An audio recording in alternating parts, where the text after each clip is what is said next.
Hey, well, today is not a normal day around here, and I'm probably a little more sedate than I usually am. Um, when an author dies, and you are in publishing and you're a writer, and maybe that individual's work really contributed to you building your own style, um, and they go, even though the work is still there, it leaves a huge hole in your heart. Last night I found out that Bertrice Small, who is best known as a historical romance author, but she is so much more than that, and I'll talk about that, that she had passed. And I know myself and a group of people, a huge group of people who were her fans, I suppose.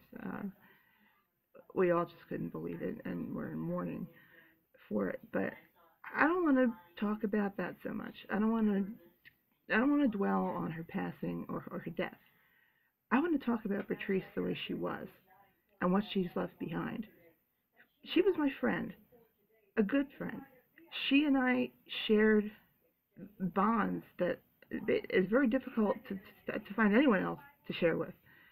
Um, and it's just more than your average author. Maybe we find, personally, I'm still looking, but 20 maybe in our lifetime if we read a lot, and she was definitely one of mine. And not for the kinky sex scenes. I could have, that's not my thing. She was a researcher beyond compare. This is coming from a doctoral person in history, so I'm saying she knew her, and she never stopped. She was always exploring for new subjects, new material, uh, new aspects to add to the manuscript to make it more real. And that impressed me. Actually, that I was in graduate school when I first started reading her stuff. You might think that's the last place you need to find books to relax in this short amount of time that you have to actually relax. But I was looking for something that would keep me in the zone academically. That would be history, but would be fun. And also, somebody said, "Well, Bertrice Small, give her a shot. Just pick one up." And I did, and I've never stopped. I was so impressed with the details that this particular series, the Sky O'Malley series, uh, started in Ireland, and well, I know Ireland, and the very small details of Ireland, and she got them dead on. I was so impressed, and I continued to be impressed for all of these years, and there was no one else like her. She always had um, more of an agenda than just, say, your average romance novel, whatever. Um, she was very interested in promoting tolerance.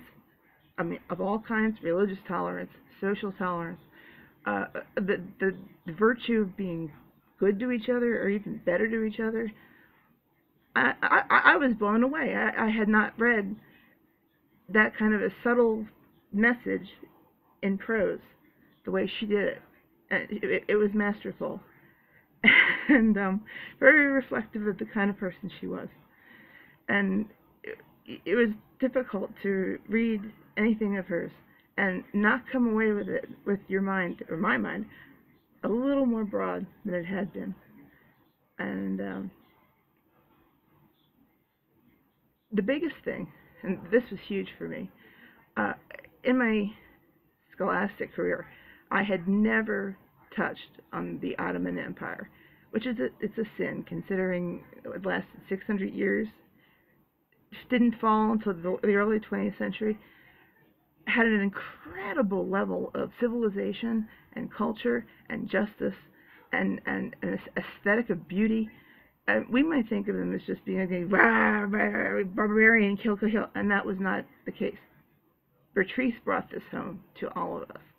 She taught us about this culture and why it was as powerful as it was for as long as it was, and maybe why we should respect it a little bit more. I was just so enamored of the culture from what she said. I went off and I started studying it on my own. So basically, I picked up a whole, Ottoman education on my own, including learning a little bit of Turkish. Not good. I mean, I can write a little bit, but don't ask me to speak it. I want to learn now, but and I'm thinking, if I had never come across her, and if she had never entered my life, would I ever have had that extra layer to my own knowledge base? It, how do you thank someone for that? How do you, for making you better mentally and opening your eyes, and you start to see things in the world, and like, oh, that connected to that, connected to the, aha, things make more sense. So that was one thing. But as a person, she and I um, shared a lot. There was the Celtic connection. Um, we're both pan Celtic actually, and she wrote a lot about that in her novels as well, and also got that spot on, which is really impressive. People just don't, they think of like fairies and leprechauns and all that kind of stuff, but she got to the dirt, and we always had that connection, and I think any daughter of the Celtic peoples, us, we recognize each other. The, maybe the biggest and the strangest connection, or our religious beliefs, or should I say the metaphysical religious beliefs. Uh, she was, I don't want to say she was a reincarnationist, because she never came right out and said, oh, I'm a reincarnationist. Definitely seemed that that's where she was leaning. And to me, that's how I grew up. I've never known any other thing. I've read about it, but it's kind of an inner knowledge. And we'd talk about that. And she had the neatest idea of God, whatever you want to call it, the higher being, the powers that be, whatever. She referred to it as the celestial actuary, and I thought that was brilliant. That was exactly what it was too. And with one more thing, I remember every Halloween, which I call Samhain, and she called Samhain, uh, she'd ask me to post my Samhain blessing, which is something I wrote years and years and years ago for my own group use. And apparently it strikes a chord, and it's a positive thing. And she would always ask me to post it, and that she could share it and put it around. And I said, oh, sure, you want to use that? That would be great.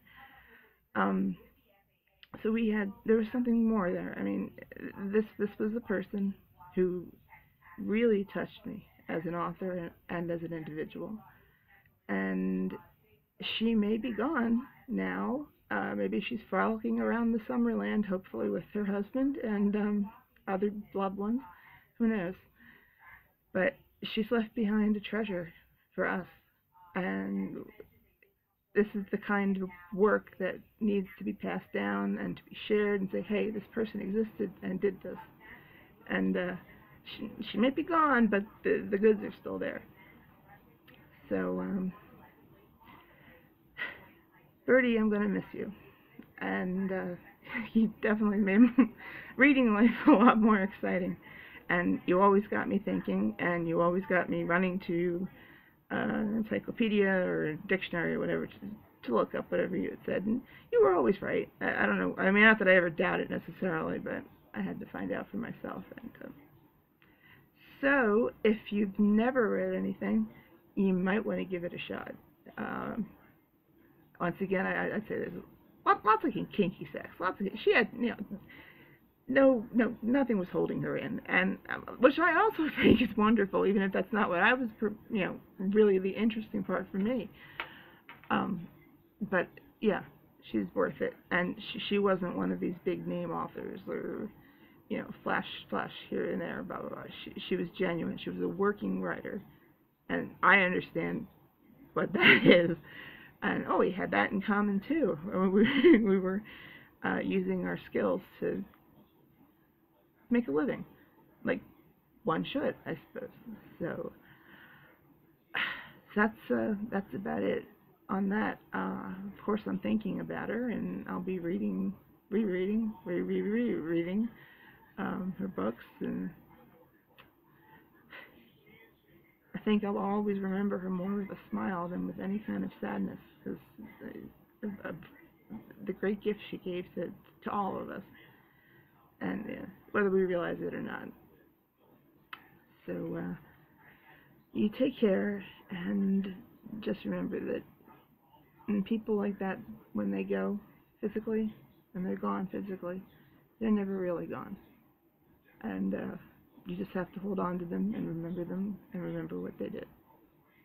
So may I be remembered like that someday, down the path, hopefully. But yeah, so all right then, I'm gonna be going, and I will talk to everyone soon.